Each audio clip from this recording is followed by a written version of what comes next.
السلام علیکم ورحمۃ اللہ وبرکاتہ۔ میرے عزیز بھائیوں اور بہنوں، آج میں آپ کو دو ایسی چھوٹی مگر قیمتی دعائیں بتانے جا رہا ہوں جو ہمارے نبی صلی اللہ علیہ وسلم نے ہمیں سکھائی ہے۔ ہمارے نبی صلی اللہ علیہ وسلم جب سونے لگتے تو یہ دعا پڑھتے: اللہم باسمک اموت و احیا، اے اللہ تیرے نام کے ساتھ میں مرتا ہوں اور تیرے نام کے ساتھ زندہ ہوتا ہوں۔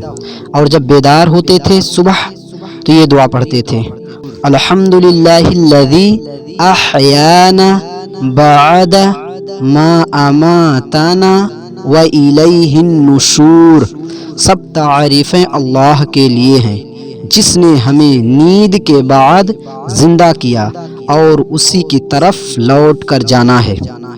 میرے بھائیوں اور بہنوں، یہ دونوں دعائیں بہت مختصر ہیں مگر ان کے اندر سکون، رحمت اور برکت چھپی ہے۔ آئیے آج سے ان کو اپنی زندگی کا حصہ بنا لیں۔